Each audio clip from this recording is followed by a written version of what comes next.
Bonjour les amis et bienvenue à la session 4 sur l'organisation de la classe. Avant de commencer cette session, faisons un rappel de la session précédente. Prenez 10 minutes pour échanger sur les actions ou attitudes que vous avez incorporées ou adoptées pour limiter les interruptions et perturbations dans votre classe. Merci.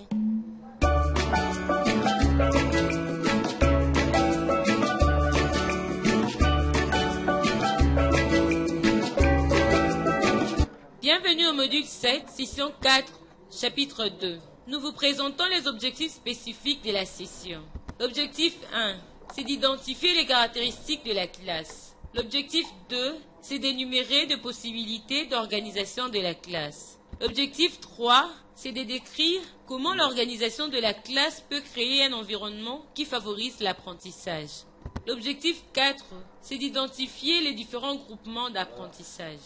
L'objectif 5, c'est de décrire comment le travail d'équipe et les travails en pair peuvent favoriser l'apprentissage. Pour que vous puissiez atteindre les objectifs, voici la matière que nous mettons à votre disposition.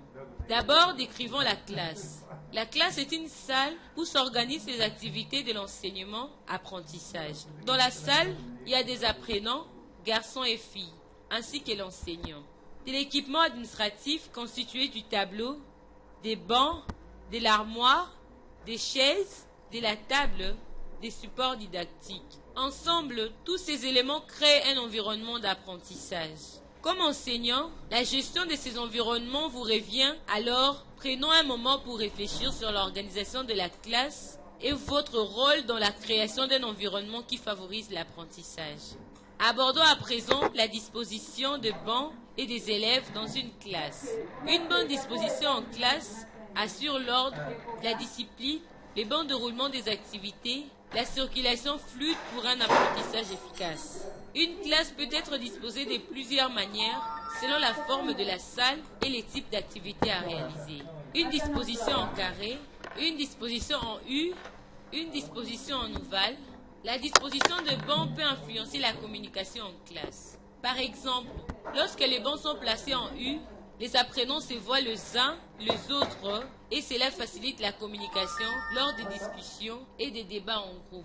Cela permet aussi à l'enseignant de circuler facilement. Lorsque les bancs sont placés en ovale, cela permet au nombre maximum d'apprenants de bien voir ce qui se passe à l'intérieur de l'ovale. Les démonstrations, les scénettes et les expériences se font plus facilement en ovale. La disposition des apprenants doit tenir compte de certains critères dont la taille, les difficultés des sens comme la vue et l'ouïe, les affinités et personnalités, le genre et l'équité. Placer les apprenants sans tenir compte de leur sexe, de leur vulnérabilité ou de leur niveau intellectuel. N'oubliez pas de changer les apprenants de place de 3 à 6 fois par année pour varier les échanges et les groupes de travail. Un autre moyen d'organiser le banc est la création de stations ou d'îlots dans les classes. Si l'enseignant a planifié plusieurs activités en parallèle, les apprenants peuvent faire une rotation entre les stations. Voici comment un enseignant a organisé la salle de classe en station lors d'une matinée de pratique de la multiplication, la division, l'addition et la soustraction. Les apprenants avaient 20 minutes d'une station avant de procéder à la prochaine. Dans les classes à grand effectif, les îlots sont plutôt des secteurs de la classe. Parfois dans la classe, l'enseignant peut créer un centre permanent pour une activité particulière. Ici, on voit que l'enseignant a créé un coin pour la lecture.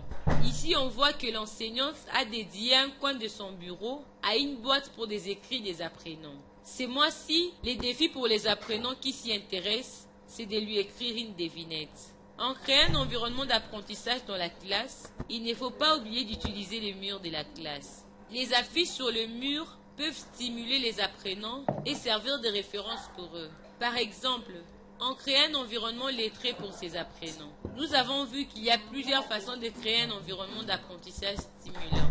Comment pourriez-vous modifier l'organisation de votre classe pour favoriser l'apprentissage? Prenez 10 minutes pour échanger avec vos collègues.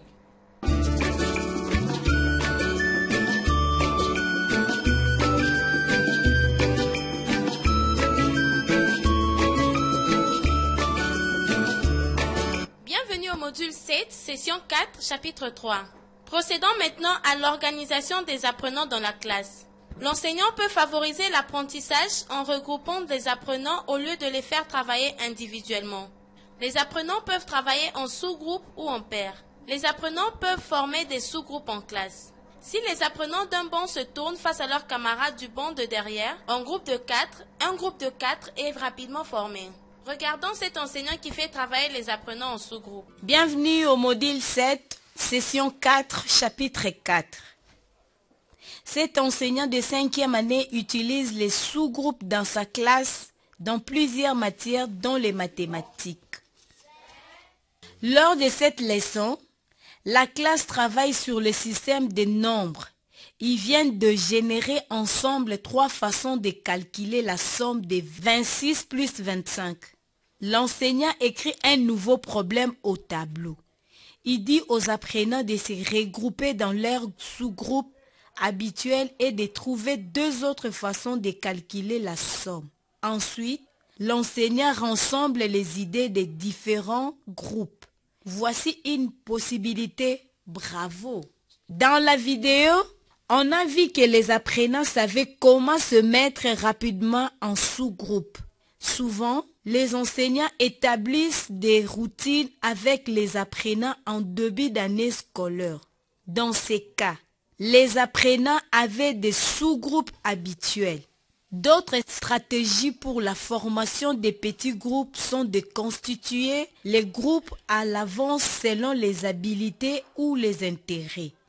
Ou encore, on peut tirer au sort le nom des apprenants. Regardons une autre séquence. Cette fois-ci, l'enseignant fait travailler les apprenants en paire. La classe de 5e année pratique la révision du français écrit en utilisant l'approche CAPO, conjugaison, accord, ponctuation et orthographe d'un texte. L'enseignant a écrit une nouvelle phrase à réviser au tableau. Il dit aux apprenants de se mettre en paire. Il leur demande de réviser la phrase ensemble. Une fois la vérification CAPO terminée, l'enseignant fait la correction avec toute la classe. Le travail en paire et petit groupe a des avantages importants. Quand l'enseignant pose un problème à la classe, une personne peut répondre à la fois. Quand les apprenants travaillent en groupe, plusieurs apprenants, sinon tous, ont la chance de s'exercer. Un autre avantage du travail en groupe ou en paire est que les apprenants ont la possibilité de discuter entre eux et échanger des stratégies. Quand les apprenants sont en train de travailler en sous-groupe ou en paire, que fait l'enseignant? Comment le rôle de l'enseignant est-il différent? Prenez 10 minutes pour échanger avec vos collègues. Merci. Bienvenue au module 7, session 4, chapitre 5. Nous avons exploré différentes façons d'organiser la classe et de créer un environnement favorable à l'apprentissage. Dans la prochaine activité, nous allons examiner la conduite des leçons. Afin de vous assurer que vous avez bien assimilé la matière, voici quelques questions auxquelles nous vous demandons de répondre. Prenez 10 minutes à la fin de la session pour y répondre. Question 1. Citez 3 façons de disposer les bancs dans la classe pour favoriser l'apprentissage actif et participatif. Question 2. Citez quelques avantages du travail en sous-groupe ou en paire. Question 3. Donnez un exemple d'une activité à faire en paire dans votre classe. Nous vous remercions de votre aimable attention. Merci.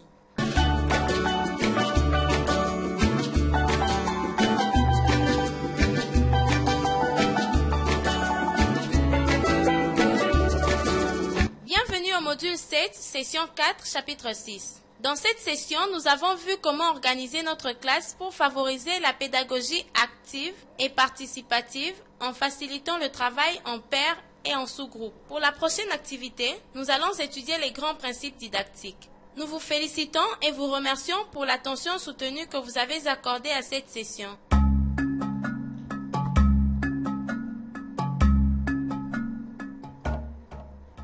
Avant la prochaine session, planifiez et animez une ou plusieurs activités en paire ou sous-groupe.